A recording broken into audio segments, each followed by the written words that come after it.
सभी को जय गुरु जी। जय निर्धरपी। गुरु जी को नमस्कार, गुरु जी के चरणों में नमन। और उनसे प्रेम भरा आशीर्वाद लेते हुए और आज ये समझते हुए कि आज हम क्या पढ़ने वाले हैं, इसको भी जानते हुए, क्योंकि आज का जो टॉपिक है हमारा, ये जरूरी इसलिए है कि कई बार हमें पता नहीं होता इस बारे में कि आखिर हमें पेशेंट से क्या पूछना चाहिए, वो हमारे पास आएगा। तो इसी का एक बार संक्षेप में लेते हुए, बाइंड करते हुए, छोटे में, शॉर्ट में, आज हम जानेंगे कि जब पेशेंट हमारे पास आता है तो उससे हमें क्या क्वेश्चंस पूछने हैं, और जो हम क्वेश्चंस पूछेंगे उनका सिग्निफिकेंस क्या है, यानी कि महत्व क्या है उनका, हम वो क्वेश्चन पूछ क्यों रहे हैं। कोई भी क्वेश्चन अगर हमने पूछा है तो उसका हमें लाभ क्या मिलेगा बाद में। इस बात को हम जानेंगे आज कि आज हम जो क्वेश्चंस पूछते हैं उनका महत्व क्या है, और क्या क्या क्वेश्चंस जो बेसिक क्वेश्चंस हैं जो हर पेशेंट से पूछे जाने चाहिए, चाहे छोटी बीमारी का है चाहे बड़ी बीमारी का है। डिजीज स्पेसिफिक क्वेश्चंस अलग होते हैं। अगर मान लीजिए किसी को घुटने में दर्द है तो हम उससे पूछेंगे, चलने में दिक्कत है, सीढ़ी चढ़ने में दिक्कत है, सीढ़ियाँ उतरने में दिक्कत है, लेटते हुए दिक्कत ज़्यादा बढ़ती है, बाथरूम में ज़्यादा दिक्कत होती है, खाना खाने के बाद दिक्कत ज़्यादा होती है, या कैसे दिक्कत होती है। कमर वाले से पूछेंगे कि दिक्कत लेटने पे है, चलने पे है, गाड़ी पे आती है, खड़े होने में आती है, बैठने में आती है। हर एक डिजीज का अपना अपना क्वेश्चनेयर होता है, सिम्टम होते हैं, जिसके आधार पर हम उससे क्वेश्चंस पूछते हैं। और क्वेश्चंस के आधार पर हमें पता लगता है कि ये समस्या का रूट कॉज क्या है, हमें क्या इलाज करना है। कि जब तक हमारे को पेशेंट के बारे में पूरी जानकारी नहीं होगी, उसका रूट कॉज पकड़ में नहीं आएगा, तब तक हम ट्रीटमेंट भी ठीक से नहीं दे पाएंगे। इसी को आज हम समझेंगे और जानेंगे कि हमें क्वेश्चंस क्या क्या पूछने चाहिए। इसी के लिए गुरु जी को नमन करते हुए और उनसे आशीर्वाद लेते हुए कि आपकी कृपा से ही हम ये जान पा रहे हैं, समझ पा रहे हैं। आपकी कृपा से आगे हम और ज्यादा जान पाएंगे, पढ़ पाएंगे, ज्ञान अर्जित कर पाएंगे। इसी के साथ सबसे पहले जय गुरु जी, जय न्यूरोथेरेपी, श्री सतगुरुदेवाय नमः, ओम श्री परमहंसाय नमः। सतगुरुदेव भगवान जी का प्रणाम और परमात्मा को प्रणाम। इसी के साथ आज हम क्लास शुरू करेंगे। उससे पहले गुरु जी के लिए और हम सबके लिए दो लाइन। आइए चलें विस्तार असीम की ओर, ज्ञान का सूरज उदय हुआ तो जीवन में हुई भोर। यानी आइए चले विस्तार असीम की ओर, यानी कि अपने सोच का विस्तार करते हुए, अपने ज्ञान का विस्तार करते हुए हम आगे चलते बढ़े। और ज्ञान का सूरज उदय हुआ तो जीवन में हुई भोर, यानी कि जो अज्ञान का जो अंधेरा था उसे ज्ञान रूपी सूरज ने मिटा दिया। और जब ज्ञान का सूरज उगा तो भोर हुई, यानी कि उजाला हुआ। इसको हम अपने साथ लेते हुए आगे हम समझेंगे कि हमें क्या क्वेश्चन से पूछने चाहिए जब हमारे पास पहली बार आए। What are some basic questions, या हमारे पास क्या डायग्नोस्टिक टेक्निक्स है that generally use in our daily practice, यानी कि न्यूरोथेरेपी प्रैक्टिस में हमारे पास कौन से ऐसे डायग्नोस्टिक टेक्निक है। सबसे पहले उसमें आता है कि पेशेंट जैसे जो हमने डिटेल्स इकट्ठी की है, पेशेंट ने जो हमें बताया है, उसके आधार पर हम पहले अपना ट्रीटमेंट डिसाइड करते हैं। सबसे पहले आता है information that we get from the patients. सबसे पहले, पेशेंट हैज मेन फोकस और on his disease, ailment or pain, which is a natural phenomenon. So she will only tell the things regarding to his or her problem. यानी कि सबसे पहली बात यह है कि पेशेंट एक्स वाई जेड कोई भी हो, हर एक डॉक्टर पहले तो कभी ना कोई पेशेंट होते ही जिंदगी में। कोई भी ऐसा बंदा नहीं जिसको कभी कोई दर्द ना हुआ हो, कभी कोई समस्या ना हुई हो। तो हर पेशेंट का अपनी समस्या के लिए, अपने दर्द के लिए ही कंसर्न होता है, इसी पे ही उसका फोकस होता है। उसको हम जो भी क्वेश्चंस पूछेंगे, उसकी बात सही है बिल्कुल कि उसको क्वेश्चन से समझ नहीं आएगा, क्योंकि वो चीज़ अलग है उसके लिए। अगर पेशेंट हमारे पास पेट दर्द के लिए आया तो वो बोलेगा मेरे को पेट में दर्द है, इसको ठीक करो। अगर हम उसको कुछ और पूछेंगे, इसके रिगार्डिंग ही पूछेंगे, कुछ भी इर्द इर्द गिर्द कुछ घूमता हुआ, लेकिन वो चीज़ उसको समझ में नहीं आएगी, जो कि एक नेचुरल फिनोमिनन है। इस बात को हमें स्वीकार करना होगा कि ये होता ही हर पेशेंट के साथ। दूसरी बात ये कि कुछ डिटेल्स ऐसी होती हैं जो पेशेंट हमें नहीं बताता, और वो क्यों, उसके कुछ कारण भी हैं। Why he she doesn't know the significance of such details. कुछ लोग होते हैं जिनको नहीं इतना मालूम पड़ता कि हम ये क्वेश्चन क्यों पूछ रहे हैं। अगर मान लीजिए कोई कमर दर्द का पेशेंट आया, उससे हमने पूछा कि कभी कोई गिरे थे कि नहीं, उसको समझ आता है कि हाँ गिरने से दर्द हो सकता है। उससे हम पूछेंगे क्या खाया था, वो पूछेगा कि भाई दिक्कत तो मेरे को कमर की है, तो मेरे से पूछ रहे क्या खाया था।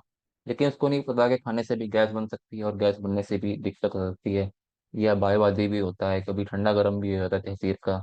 तो बहुत सारी ऐसे डिटेल्स होती हैं जो पेशेंट को लगता है कि ये तो व्यर्थ है, लेकिन हमारे लिए वो बड़े महत्वपूर्ण है। कई बार ऐसा भी होता है कि पेशेंट समझता है कि ये तो ऐसे ही पूछ रहा है, इसको मैं नहीं बताऊंगा तब भी चल जाएगा। इसलिए कई बार क्या होता है कि पेशेंट 10 दिन बाद, 15 दिन बाद जाकर बताता है कि मेरे को तो ये भी दिक्कत रही थी पहले। तो इसलिए हमारे को ये चीज़ का ध्यान रखना ज़रूरी है। फिर आता है अनअवेयर अबाउट हिज और हेल्थ, यानी कि इतना वो ध्यान नहीं देता अपने काम अपने हेल्थ पर, उसका ध्यान दूसरी चीज़ों पर अधिक रहता है। वो समझता है कि चलो ये तो जिंदगी की एक हमारे साथ रहना ही है इसने। अब कई लोग बोलते हैं दर्द है तो जिंदगी भर रहना ही है इसने, अगर रहना है तो रहता रहे फिर। तो वो अपने इस चीज़ के लिए अनअवेयर है, कई बार उसको आदत भी पड़ जाती है तो उस पर ध्यान देना कम कर देता है। Didn't remember his her details, जब उसको याद नहीं है उसको अगर हम पूछेंगे कि हमारे को कब ये एक्स जेड कोई भी दिक्कत कब हुई थी, बोलेगा मेरे को याद ही नहीं है, क्योंकि उसने उस पर कभी ध्यान नहीं दिया। अगर ध्यान दिया भी है तो वो भूल चुका है अभी। फिर आता है hesitation while sharing his her personal details. अब मान लीजिए कोई जेंट्स लेडीज से कोई सवाल पूछ रहा है, ये लेडीज है जेंट्स से कोई सवाल पूछ रही है, हर एक का अपनी पर्सनल लाइफ है, पर्सनल डिटेल्स हैं। तो कई बार वो बताने में हेजिटेट करते हैं, क्योंकि कई बार वो पेशेंट जो होता है हमारे पास भरोसा नहीं कर पाता इतनी जल्दी। बाद में धीरे धीरे भरोसा करता है तो बताता भी चीज़ें हैं वो। लेकिन कुछ डिटेल्स हैं, कुछ ये पॉइंट्स हैं जिसके कारण पेशेंट पूरी डिटेल नहीं बता पाता, चाहे जाने में या अनजाने में। या जाने में भी कैसे होता है, eager to play mind games, या उसको गेम खेलना हमारे साथ, कोई लुका छुपी का पकड़म पकड़ाई का, कि मैं तुम बताऊंगा नहीं तुम पता लगाओ। ऐसे भी लोग होते हैं जो हमारे को टेस्टिंग के लिए आते हैं इसलिए नहीं बताते। तो बहुत सारे ऐसे पॉइंट्स हैं जिसकी वजह से पेशेंट हमारे को फुल डिटेल नहीं बता पाता, जाने में या अनजाने में। ये हम भी कई बार उससे पूछना भूल जाते हैं, हमारी भी गलती गलती हो सकती है कई बार। से पेशेंट जरूरी नहीं हर बार वही गलत होगा, हम भी गलत हो सकते हैं, क्योंकि हमने कई बार क्वेश्चन हमारा ही ठीक ना हो तो क्या होगा। इसलिए हमें भी सचेत रहना उस टाइम पर कि हम क्या क्वेश्चंस पूछ रहे हैं और किससे पूछ रहे हैं, क्योंकि जानेंगे कि ये सामने कौन बैठा है इसका भी बड़ा महत्व पड़ता है। तो आता है what are the basic and important questions which must be asked to every patient. कौन से ऐसे बेसिक डिटेल्स हैं या क्वेश्चंस हैं, इंपॉर्टेंट क्वेश्चंस हैं जो हर एक व्यक्ति से पूछे जाने चाहिए। सबसे पहला आता है नेम और आइडेंटिफिकेशन, उसका नाम क्या है, उसका एज, जेंडर क्या है, वो कार्य क्या करता है, काम क्या करता है, क्या वो सिंगल है या मैरिड है, इसका महत्व क्या है पहले ये जानेंगे। Provides contact for diseases that may be age, gender, occupation specific, यानी कि उसको कोई तो ऐसी समस्या होगी। अब एक छोटे बच्चे की दिक्कत अलग है, अगर वो 10 साल से कम है उसकी दिक्कत अलग है, 10 साल से बाद वाले की दिक्कत अलग होगी। अगर वो बच्चा 20 साल से ऊपर का है, 30 साल से ऊपर का है, तो दिक्कत अलग अलग होगी। वो बंदा मान लो 70 की एज का है, हम जानेंगे कि इसको, बंदा जब सोचता है ना उस चीज के बारे में कि हाँ अगर वो बूढ़ा आदमी है तो बूढ़ा आदमी कैसे दिखता होगा, उसे घुटने में दर्द होगा, उसे कमजोरी होगी, वो चल फिर नहीं पाता होगा। ऐसे हम एक पिक्चर बना देते हैं माइंड में हर एक एज के रिलेटेड।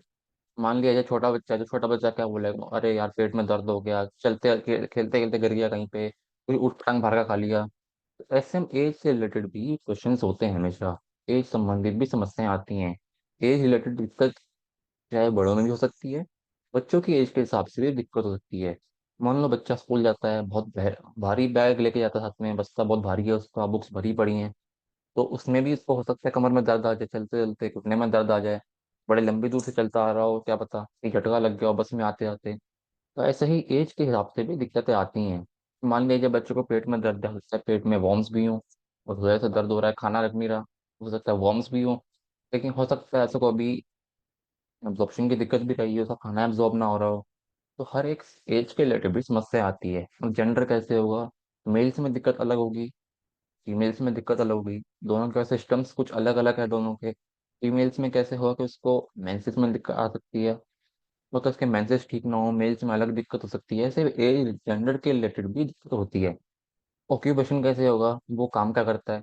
मान लीजिए उसकी सिटिंग जॉब है, उसको पूरे दिन लैपटॉप पे काम करना है, तो में दिक्कत हो सकती है, गर्दन में दिक्कत होगी, सब कुछ कॉमन होती हैं। और मान लीजिए जाए वो कहीं पे ऐसी जगह पे काम कर रहा है जहाँ पे धूल मिट्टी बहुत उड़ रही है, बहुत हैवी मेटल्स उसके स्पिरेटिव सिस्टम में जा रहे हैं, अंदर जा रहे हैं, तो उसको उससे संबंधित दिक्कत होगी। तो ऐसी ऑक्यूपेशन क्या है उसका, पूरे दिन बाइक पे रहना है, बाइक पे रहेगा तो आगे का जाएगा, झटके लगेंगे उसको कमर पे, उससे भी दिक्कत आ सकती है। मान लिया जाए उसने घूमना है पैदल, पैरों में दर्द आ सकता है, कैसे भी दिक्कत हो सकती है। लेकिन अगर हम जानेंगे कि उसका ऑक्यूपेशन ही है, हो सकता है उसको जो समस्या है वो या तो उसके एज की वजह से होगी, जेंडर को कुछ दिक्कत होगी, जेंडर मतलब उसके जेंडर के अकॉर्डिंग कोई समस्या हो सकती है, या अगर वो उसका कार्य ऐसा है कि वो जिसका कार्य ऐसा है कि उसको ये दिक्कत होती हुई थी होती रहेगी आगे तक, तो उससे भी हम पता लगा सकते हैं कि हाँ ये जो रूट कॉज है इस तरफ इशारा कर रहा है कि यहाँ से इसकी समस्या उत्पन्न हो रही है। जरूरी नहीं है कि वही होगी, लेकिन वहां पे हमारे को एक डायरेक्शन मिलेगी कि हमें इस तरफ पे काम करना है। मान लिया जाए कि उसका ऑक्यूपेशन ऐसा है कि रात को सुबह जाएगा वो 8 बजे, रात को 10 बजे आ रहा है, और वो, तो जाहिर सी बात है बंदा क्या करेगा, 10 बजे आएगा तो 10 बजे ही खाना खाएगा। तो वहां पर हम फिर उसको गाइड करेंगे कि सर आप ऐसे नहीं, ऐसे कर लो, इस टाइम पे ज्यादा खाना खा लो, रात को मत खाना, रात को सिर्फ खाना ही है तो कुछ हल्का फुल्का खा लो। तो वहां पर फिर हम गाइडेंस प्रोवाइड करेंगे, वो गाइडेंस उसके लिए दवाई है, उसके लिए थेरेपी है। ऐसे कर करके उसको हम जान पाएंगे कि अगर काम ही है, अगर वो काम ही नहीं करेगा तो खाएगा क्या फिर, तो वो कुछ खा ही नहीं पाएगा। इसीलिए हम उसको ये भी नहीं कह सकते कि सर आप ये काम छोड़ दो। इसीलिए हमारे को उसकी हर डिटेल को कही जाती है कि डिटेल लो, उससे क्या है, काम करता है वो। इसके बेस पर भी हम जान पाएंगे कि समस्या कहाँ से उत्पन्न हो रही है। तो याद है कि आपको मैरिड है या सिंगल है, मैरिड है, हो सकता है वो बीवी से परेशान हो, बीवी है तो वो पति से परेशान हो, या दोनों अपने बच्चे से परेशान हो, बच्चा अपने पापा मम्मी से परेशान हो, कुछ भी हो सकता है यहाँ पर। आज के टाइम में हम कुछ कह नहीं सकते क्या ये होगा या नहीं होगा, कुछ भी हो सकता है। तो हमने ऐसा भी देखा कि अगर मैरिड है तो उसको अलग समस्या हो सकता है उसकी मैरिड लाइफ में कोई दिक्कत हो। अगर वो बंदा सिंगल है, हो सकता है सिंगल है तो वो अकेला भी रहता हो, ये भी हो सकता है। तो अकेलेपन की दिक्कत होगी उसको, मान लिया जाए कि अगर वो अकेला रहता है तो वो अकेलेपन से परेशान होगा। तो बहुत सारी चीजें निकल के आती हैं ऐसे, वो पर्सनल चीजें भी होती है बंदे की। तो हर एक चीज को हमें देखना पड़ता है कि ये कहाँ से परेशानी उत्पन्न हो रही है, और स्ट्रेस में तो क्यों स्ट्रेस में है वो हमारे पास तो आया इसीलिए है कि सर मेरे को स्ट्रेस होता है। वो खुद तो बताएगा नहीं ऐसे। अगर उसने खुद इतनी बताना होता तो वो घर पे अपना इलाज कर लेता, हमारे पास क्यों आता। तो बहुत सारी चीजें को हमें खुद ही निकालना पड़ता है, खुद खोल कर निकालना पड़ता है। इसमें एक और पॉइंट आता है कि सोशल स्टेटस और occupation can hint at potential stressors at और एनवायरमेंटल फैक्टर्स। तो मतलब है कि उसके ऑक्यूपेशन से, उसके कार्य से, उसके रहन सहन से हमें पता लगेगा कि उसका जो स्ट्रेस का कारण है, ये बीमारी का कारण है, वो यहाँ से भी हो सकता है। उसके बाद आता है complaints. What brings you here today? Can you describe your symptoms in detail? Directly identify the patient's primary concern or reason for seeking care, guides the focus of the consultation and ensures the patient's priorities are addressed। यानी कि आपको आज क्या दिक्कत थी जो आपको यहाँ पे मेरे पास आना पड़ा, क्या आप अपने लक्षणों को विस्तार से बता सकते हैं। इससे क्या होगा, हम डायरेक्टली उस पेशेंट की जो रूट कॉज है, जो प्राइमरी कंसर्न है उसका, अगर हम उसका कंसर्न कमर का दर्द है, हमें कमर के दर्द पर पहले ध्यान देना होगा, उसकी उसको लगना चाहिए कि हाँ इसने मेरे ऊपर ध्यान दिया है। कमर का दर्द है, हम सवाल कुछ और पूछेंगे, उसको लगेगा कि ये क्या सवाल पूछे आ रहा है, हालांकि उसको विश्वास होगा हमारे पे। लेकिन पहला जो हमारा इम्प्रूवमेंट है, पहली जो हमारा एक झलक है, वो उस पर अच्छी जानी चाहिए। Guide the focus of the consultation. हमने जान लिया कि उसकी दिक्कत ये है, उसकी समस्या ये है, तो हम अपनी जो कंसल्टेशन उसको देंगे, जो सलाह देंगे, उसको हम एक्यूरेटली उसको पहुंचा सकते हैं। पेशेंट की जो प्रायोरिटी है उस पर हम एड्रेस कर सकते हैं, उस पर हम डायरेक्टली बात कर सकते हैं, ताकि इसको कभी ये फील ना होना चाहिए कि हम कहीं ऐसे एरे गैरे के पास आ गए, इसको तो कुछ पता ही नहीं है, ये क्या कुछ सवाल पूछा जा रहा है मेरे से। जैसे कई बार होता है कि पेशेंट बोलेगा मेरे को तो कमर में दर्द है, घुटने में दर्द है, तुम पेट दबाई जा रहे हो, पेट में तो दिक्कत है ही नहीं। तो उसमें क्या जवाब दे सकते हैं, पेशेंट को समझा ही तो सकते हैं कि सर ऐसे ऐसे होता है मैम, ऐसे ऐसे होता है इसमें। लेकिन हमारा जो पहला जो इंप्रेशन है वो मुझे अच्छा जाना चाहिए। तो पहले दिन के लिए या कभी भी के लिए भी हमारे पास ये हमें चीज़ें ध्यान में होनी चाहिए कि पेशेंट की साइकोलॉजी के और मेंटेलिटी क्या होती है। History of patient illness, present illness sorry, यानी कि उसकी जो अभी की दिक्कत है, उसको मान लिया जाए कोई भी दिक्कत है, पेट की दिक्कत है, चेस्ट की दिक्कत है, उसकी हिस्ट्री क्या रही है। When did the symptoms start, are the symptoms constant or intermittent, what make the symptoms better or worse, have you experienced the problem before. यानी कि आपको ये समस्या, ये लक्षण कब से आने शुरू हुए। Are the symptoms constant or intermittent, यानी कि ये हमेशा लगे रहते हैं लगातार, ये कभी कम ज्यादा भी होते रहते हैं। ये क्या खाने से, कौन से मौसम से, कहाँ बैठने से, लेटने से, चलने से, क्या इस चीज से हम आपको दिक्कत बढ़ती है और कम होती है। क्या ये अभी जो दिक्कत आपको हो रही है ये पहले भी कभी हो चुकी है। Helps understand the timeline, progression and pattern of symptoms, identifies triggers, relieving factors and associated symptoms that narrow down the diagnosis. Previous episodes can indicate a recurring or chronic condition। यानी कि हम इससे जान पाएंगे कि टाइमलाइन क्या है, कब दिक्कत बढ़ी थी, कब कम हुई थी, अब दिक्कत बढ़ती जा रही है, या पहले ठीक होके फिर से आई है ये। और सिम्टम्स का पैटर्न क्या है, सुबह दिक्कत हो रही है, शाम को हो रही है, जैसे हम पूछते हैं पेशेंट से सूजन कब होती है, सुबह होती है, शाम को होती है, शाम को लगातार होती है, बैठने से होती है, खड़े होने से होती है, चलने से होती है। लेटे लेटे होती है, आपको जो सांस फूल रही है बैठे बैठे फूलती है, बैठ कर उठने से हो रही है, चक्कर आ रहे हैं, करवट लेने पे आ रहे हैं, चलने पे आ रहे हैं, बैठने पे आ रहे हैं, लेटने पे आ रहे हैं, कैसे आ रहे हैं। इससे हम पता चलता है कि इसका पैटर्न क्या है, कैसे चीजें शुरू हो रही हैं, कैसे अब ये चीजें ठीक हो रही हैं। इससे पता लगेगा कि ये जो इसको दिक्कत है, मान लिया जाए किसी को एलर्जी है, एलर्जी का ट्रिगर फैक्टर क्या है, कि जैसे ही वो एलर्जी का बंदा मान लिया जाए धूल मिट्टी कॉन्टेक्ट में आएगा, जो बड़ा कॉमन है आजकल, वो ट्रिगर है उसके लिए, धूल मिट्टी का कॉन्टेक्ट में आते ही उसको ट्रिगर हो जाएगा, वो उसको सांस फूलनी चालू हो जाएगी, सांस आनी कम हो जाएगी, या जो भी उसको एलर्जी में दिक्कत होती है। मान लिया जाए उसने कुछ, मान लिया जाए आजकल ग्लूटेन एलर्जी है, उसने आटा खा लिया गेहूं का, उसको वहां से दिक्कत चालू हो जाएगी। मान लीजिए कई लोगों को बुखार भी आता है, कई लोगों को रैश शुरू हो जाते हैं। अब उसको दिक्कत हो रखी है, लेकिन मान लिया जाए जेड एग्जाम्पल के लिए वो बोले कि मैंने तो वो अजवाइन खाया था तो मेरे को उसमें गैस में आराम मिल गया, या मैंने ये आसन किया था या कुछ ऐसा वैसा किया था तो मेरे को आराम मिल गया। या मान लिया जाए वो बाहर घूमने गए थे, सांस यहाँ फूल रही घर में, लेकिन जब बाहर गए तो उसको आराम मिल गया। ये होते हैं relieving factors, associated symptoms that narrow down the diagnosis. यानी कि इसके साथ साथ के सिम्टम्स, मान लिया जाए उसको लेटने पे दर्द आ गया, लेकिन वो बोला करवट लेने पे ठीक लगता है मेरे को, लेकिन राइट करवट लेटने में तो दिक्कत आ गई है। तो उसके साथ में और क्या सिम्टम हो सकते हैं कि गैस भी बड़ी बन रखी है मेरे को, और ये सर भारी होता रहा है मेरे को, जब भी कमर में दर्द होएगा तो गैस भी बनी होती है, सर भी भारी हो रखा होता है। तो हमारा जो डायग्नोसिस है वो और ज़्यादा सूक्ष्म होता जाएगा और ज़्यादा एक्यूरेट होता जाएगा कि इसको तो दिक्कत तो गैस की असल में, जब गैस बनती है इसलिए इसको दर्द आता है, दर्द होने पे गैस नहीं बनती। तो ऐसे में पता लगेगा कि ये तो दिक्कत ही कुछ हो रहा है, पेशेंट कुछ और समझे आ रहा है।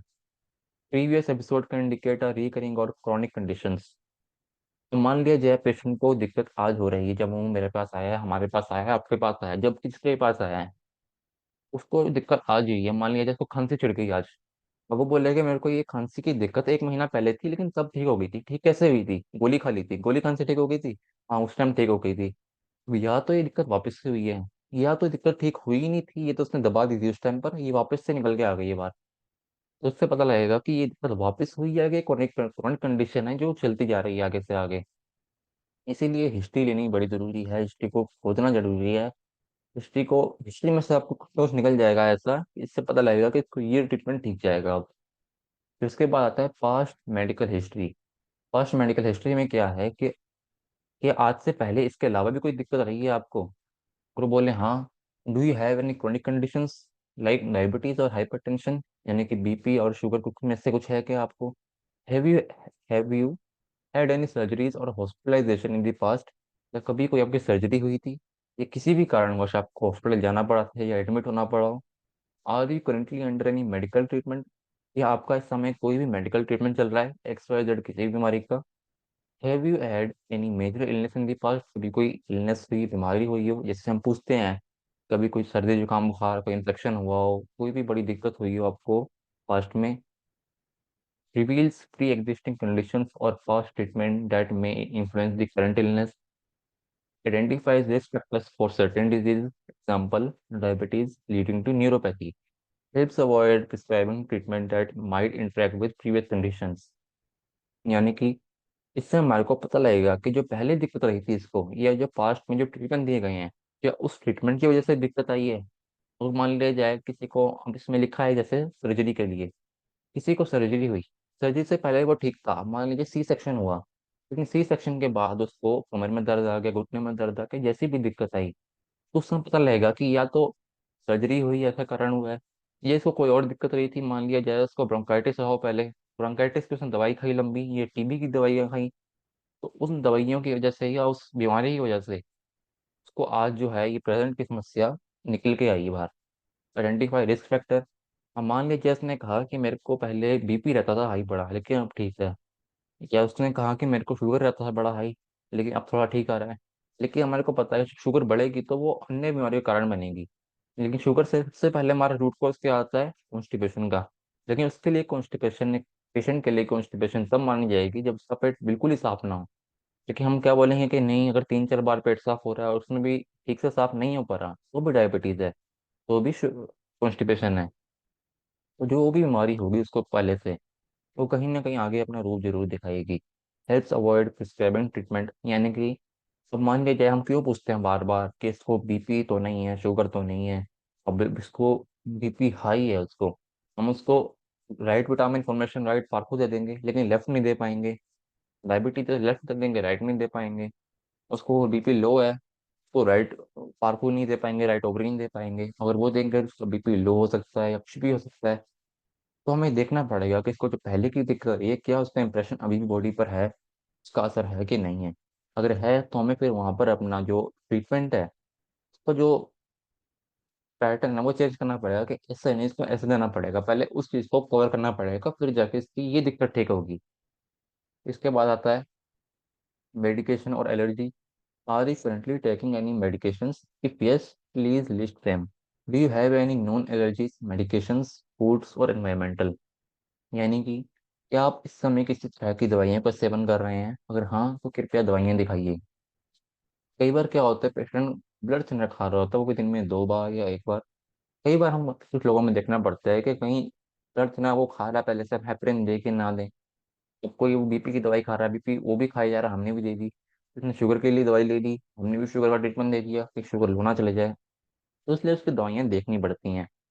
क्या उसको कोई एलर्जी है, किसी दवाई से एलर्जी कभी हुई थी या अभी होती है, कोई खाने से एलर्जी होती है कि नहीं, या बाहर के किसी मौसम से, धूल मिट्टी से या किसी डस्ट से उसको एलर्जी है कि नहीं है। इसलिए क्या होगा, हमें पता लगेगा उसको क्या ट्रीटमेंट दें क्या ना दें, क्या ब्लॉक करना है, कौन सा पॉइंट देना है, कौन सा ब्लॉक करना है। Helps assess whether current symptoms could be side effects of any type of medications or something else। अब मान आपको मान लिया जाए पेशेंट ने कोई दवाई खाई है, दवाई खाने की वजह से उसको रैशेज हो रहे हैं, मान लिया जाए XYZ। उसको नहीं पता है कि दवाइयों से हो रहे हैं वो समझते हैं कि किसी और कारण से हो रहे हैं।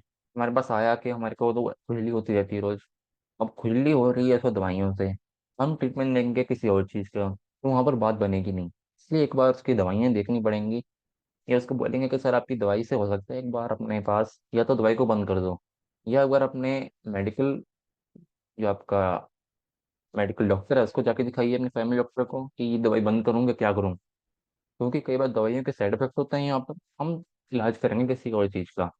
इसीलिए दवाइयाँ भी देखनी जरूरी है। आजकल क्या होता है कि सिंपल आप दवाई का नाम डालेंगे गूगल पर, साइड इफेक्ट लिखेंगे उसके, तो कुछ लिस्ट भी निकल के आ जाएगी कि इस दवाई का ये साइड इफेक्ट है। तो वहां से भी हमें पता लगेगा कि क्या ये इसको दवाइयों से तो नहीं हो रही। Identify adherence to treatment and potential drug dependence.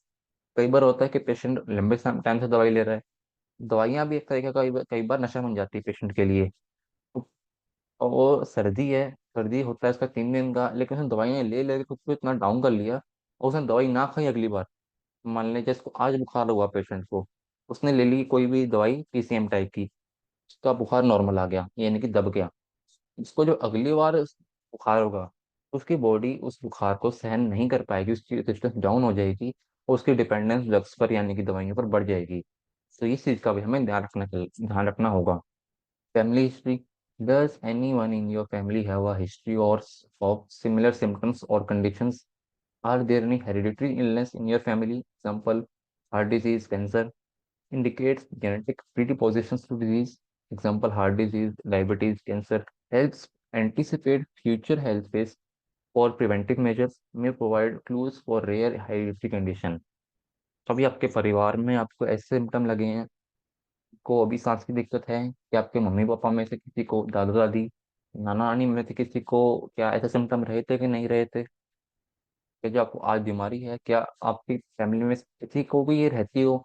मान लीजिए मम्मी की फैमिली में किसी को रहती है, सबको, पापा के इधर से किसी को रहती हो, उससे पता लगेगा कि ये दिक्कत हेरिडिटरी है, ये सबको उनकी रहती हुई है, तो हमें उस जगह पर काम करना है। उसके बाद आता है लाइफस्टाइल और social history. Do you smoke or use tobacco products? Do you consume alcohol? If yes, how often? Do you use any recreational drug? How would you describe your diet and exercise routine? How is your sleep quality? क्या आप smoking करते हैं या tobacco खाते हैं, और क्या आप अल्कोहल कंज्यूम करते हैं, अगर हाँ कब कब करते हैं, कितनी देर में करते हैं? क्या कोई ड्रग्स का इस्तेमाल करते हैं? How would you describe your diet and exercise routine? आपकी डाइट क्या है, खान पान कैसा है, और आपका कसरत करने का रूटीन क्या है? आपकी नींद कैसी है? Sheds light on habits, alcohol, smoking, diet that contribute to illness, identifies environmental or occupational exposures that might affect health, provides insights into stress levels, sleep quality and other overall wellbeing. यानी कि इससे पता लगेगा कि उसकी जो आदतें हैं, जो हैबिट्स बन जाती हैं, कुछ चीज़ें, स्मोकिंग उसकी हैबिट है तो वो छोड़ ही नहीं पाएगा पेशेंट। अगर अल्कोहल हैबिट बन चुकी है उसकी तो वो ही नहीं छोड़ पाएगा। अब मान लीजिए इसकी डाइट ही ऐसी है कि वो भागता ही खाता रहता है पूरा टाइम, उसको फिर छुड़ाना काफी मुश्किल हो जाता है। इसको तो पेशेंट पर हमारे को मेहनत करनी पड़ेगी लंबे टाइम के लिए। इससे पता लगेगा कि हाँ ये इसकी बीमारी यहाँ से पैदा हो रही है। और पता लगेगा कि इसका कहीं एनवायरमेंट ही ऐसा है घर का, आसपास का एनवायरमेंट ऐसा है। जैसे देखें अभी का, देखें सिर्फ प्रेजेंट का, तो पूरी जगह पोल्यूशन रखा है, लोग सर्दी जुकाम होता जा रहा है, खांसी बढ़ती है लोगों को। इस कारण भी लोगों को बीमारियां होती हैं। उससे पता लगेगा। अब कई बार होता है कि अल्कोहल बंदा क्यों कंज्यूम कर रहा है, क्योंकि उसमें नशा आता है। कई बार बंदे को नशा क्यों चाहिए, उसको वो बोलते हैं मेरे को माइंड रिलैक्स करना है। क्यों करना है, मेरे को टेंशन बहुत है। असली दिक्कत है इस टेंशन की, स्ट्रेस की, कि काम में टेंशन है, उसके लिए उसने शराब यानी कि अल्कोहल पीनी शुरू कर दी। लेकिन वो बाद में उसकी एक बीमारी का कारण बन गया। तो हमें उसके रूटीन पर, फिर लाइफ स्टाइल पर जाना है, जैसे खाना पीना कैसा है। अब वो खाता है रात को दाल वगैरह छोले चावल खा रहा है, आज को राजमा चावल खा रहा है, अगले दिन आगे बोल रहा है मेरे को तो कमर में दर्द बढ़ गया।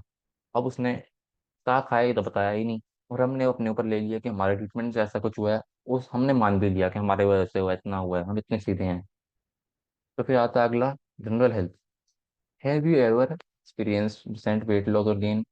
Do you have a fever, fatigue or general weakness? Have you noticed any change in appetite or bowel or bladder habits?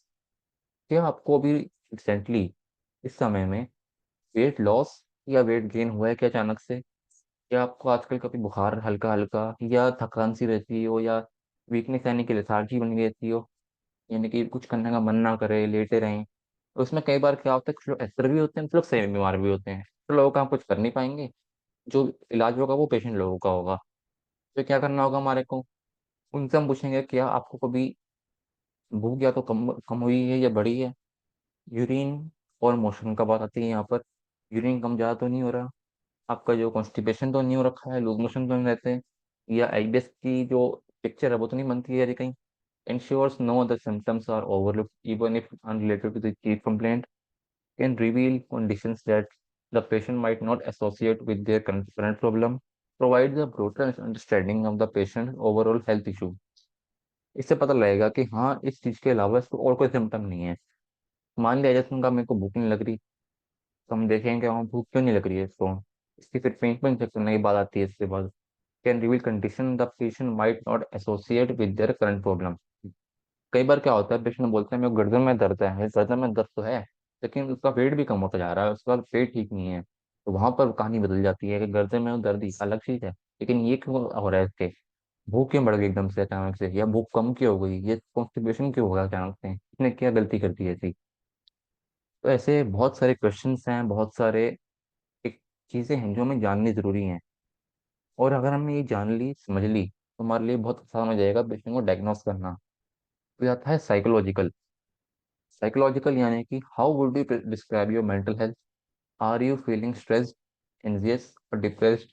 Do you have a support system, example family, friends? इसका मतलब आपके इस समय दिमागी स्थिति कैसी है, यानी कि आप परेशान तो नहीं रहते कहीं, या आपका जो मेंटल हेल्थ है वो ठीक है अभी? क्या आपको कभी स्ट्रेस, बेचैनी रखती हो, डिप्रेस लगता हो खुद को? क्या आपके घर परिवार में कोई है, दोस्त है कोई, जिससे आप अपनी दिल की बात कह पाते हो? कई बार क्या होता है, बंदे की दिल की बात दिल में रह जाती है, और दिल की बात बाद में बीमारी का एक रूप ले लेती है। अगर बहुत गुस्सा है मन में, गुस्सा अंदर दबेगा दबेगा तो अंदर ही अंदर बंदे को जलाना शुरू कर देगा और वो बीमार होने लगेगा। Identifies mental health concerns, anxiety, depression that में कंट्रीब्यूट टू और complicate physical illness, highlights the need for psychological support or referrals, stress levels and coping mechanisms influence treatment outcomes। यानी कि मेंटल हेल्थ से पता लगेगा कि इस बंदे की बीमारी का कारण ये एक मेंटल इलनेस है, यानी कि वो बीमार है नहीं। मान लीजिए पेशेंट बहुत परेशान है, एक्स वाई जेड का हम एक सिनेरियो ले लें। पेशेंट बड़ा परेशान था और वो किसी घर की बात से परेशान है वो, तो वो क्या करेगा जान के, एक कई बार होता है बंदा अटेंशन के लिए भी करता है, उसको अटेंशन सीख करनी होती है लोगों से। क्यों? क्योंकि वो अकेलापन फील कर रहा है, मेन बात है कि अकेलापन फील कर रहा है, तो उसको अटेंशन चाहिए अपने लिए। तो उसने एक छोटी सी बीमारी को बड़ा बना दिया। बच्चे होते हैं, बच्चों के मान लीजिए अगर हल्की सी भी लगी है तो वो उस चीज़ को बहुत एक बड़ा फील करते हैं और रोने लग जाते हैं। कुछ बहुत सारी चीज़ें होती हैं जो असल में बड़ी होती नहीं है, लेकिन हम उसको, पेशेंट या हम खुद, सब लोग पेशेंट है यहाँ पे, कोई ऐसा भी नहीं है जो पूरी तरह हेल्दी है। तो हर कोई बंदा इस चीज़ को समझ सकता है कि जब कोई बंदा परेशान होता है तो उसकी छोटी उम्र ही बड़ी बन जाती है। लेकिन अगर वो मेंटली ठीक है, मेंटली फिट है, क्या है, देखते हैं हम कि अगर बंदा मेंटली ठीक है, वो खुश है, वो सपोर्टिव है, खुद के लिए सपोर्टिव है, वो बाहर से उसको मतलब नहीं है कोई बात से सपोर्ट करे ना करे। लेकिन अगर वो खुद को सपोर्ट करता है तो वो हर एक बीमारी को या कोई भी परेशानी को झेल लेता है या फिर उसका सामना करता है। और स्ट्रेस लेवल तो हम जानते ही हैं कि आजकल सबको स्ट्रेस है, उसके कारण भी बंदों को समस्याएं आ रही हैं। तो ये कुछ सिम्टम्स थे। सिम्टम्स के लिए हमें जानने होंगे उसके क्वेश्चनियर, और क्वेश्चनियर पूछने के लिए हमें उत्तर कार्य करना होगा पहले। और ये खुद को तैयार करना होगा कि हम उसको क्या क्वेश्चंस पूछें और किस तरह से पूछें। वे हमारा जो होगा पूछने का, वो भी हमारा मायने रखता है पूछने के लिए, पेशेंट के लिए। क्योंकि पेशेंट जब देखेगा हमें तो उससे लगना चाहिए कि हाँ मैं सही जगह आ गया हूँ। क्योंकि हमारा जो प्रेजेंटेशन का तरीका होगा वो सबसे मेन है हमारे पेशेंट के लिए। तो इसी के साथ एक आखिरी के साथ, current concerns, what is the main goal expectation from today's visit, are there any specific concerns for issues you like to discuss. यानी कि आप क्या एक्सपेक्टेशन लेके आए हो, आपको क्या लगता है कि अगर आप मेरे पास आए हो आज तो आपको क्या मिलने वाला है यहाँ से। और देयर एनी स्पेसिफिक कंसर्न्स, या आपको कोई कोई स्पेसिफिक कंसर्न है, कोई इस काम के लिए आए हो उसमें आपको कोई, आप चाहते हो कि ये चीज़ पहले ठीक हो या इस चीज़ पहले काम होना चाहिए। अगर वो आज के को मल्टीपल डिसऑर्डर्स हैं, लेकिन वो बोलेगा मेरे पहले घुटना ठीक करो, अब उसके लिए घुटना ठीक कर रहे हैं, लेकिन हमारे को पता होना चाहिए कि हमें क्या ठीक करना है। तो चाहे बताएं या ना बताएं, लेकिन उससे पूछा जाना जरूर चाहिए। Builds trust by addressing the patients call and concerns, तो हमारे ऊपर इसका भरोसा बढ़ता जाएगा। Ensures the patient feel heard and understood, improving compliance. इससे क्या होगा, पेशेंट को लगेगा कि हाँ मेरी बात किसी ने तो सुनी आज, तो वो खुश हो जाएगा इस चीज से ही। उसको अगर लगेगा कि मेरा ये चिंता करता है तो वो वहीं से खुश हो जाएगा, वहीं से वो ठीक होने लगेगा, हमारे ऊपर उसका भरोसा दृढ़ होता जाएगा। Aligns the treatment plan with the patient expectation, enhancing satisfaction. क्या होगा, हमें पता लग गया कि इसको मल्टीपल डिसऑर्डर है, लेकिन ये चाहती है कि इसके घुटनों में पहले आराम आए। हम सब लोग क्या चाहते हैं ये, कि सर इसको दिक्कत है बहुत सारी हैं, लेकिन अगर हमने इसके घुटनों में आराम नहीं दिलवाया ना तो ये चली जाएगी यहाँ से। ये चली जाएगा, कोई भी हो सकता है। तो अगर हम पता लगा तो पेशेंट का कंसर्न ये है, तो हम इस चीज़ पर और अधिक काम करेंगे या साइड बाय साइड इस पर भी काम करते रहेंगे, इससे उसको अधिक आराम आएगा। क्या अगर हमें रूट को पता लग जाएगा तो फिर इसकी सब चीज़ ही कवर होती जाएंगी। तो ये थे कुछ आज के क्वेश्चन जो हमें सीखने होंगे। और पेशेंट से पूछ पूछ कर, ये नहीं होगा एक बार ही में हो जाएगा, लेकिन बहुत सारे पेशेंट चाहे वो पेशेंट हो या ना हो, एक्सवाइजेड किसी से भी बात करें तो हमें ये चीज़ें पूछनी चाहिए। इससे हमारी प्रैक्टिस बढ़ती जाएगी और हमारा जो कॉन्फिडेंस है वो बढ़ता जाएगा। इसलिए हमें खुद पर काम करना जरूरी है, तभी हम एक अच्छे थेरेपिस्ट बन पाएंगे, न्यूरो थेरेपिस्ट बन पाएंगे, गुरु जी के बच्चे और अच्छे होते जाएंगे। इसी के साथ आज की क्लास को यहीं विराम देते, अपनी वाणी को यहाँ विराम देते हुए, जय गुरु जी, जय न्यूरोथेरेपी। जब होगा दिल का विस्तार तो मिलेगा सुकून चैन करार। यानी कि जब हमारे दिल का विस्तार होगा, हमारी भावनाएं, हमारे इमोशंस का विस्तार होगा, हम एक लेवल से ऊपर उठ के काम करेंगे तो हमारे को सुकून चैन करार मिलता जाएगा, हमारे को एक सेटिस्फेक्शन मिलती जाएगी। इसी के साथ जय गुरु जी, जय न्यूरोथेरेपी। गुरु जी का धन्यवाद, परमात्मा का धन्यवाद, जय गुरु जी, जय न्यूरोथेरेपी। सबका धन्यवाद, धन्यवाद, धन्यवाद, धन्यवाद। जय गुरु जी, जय न्यूरोथेरेपी।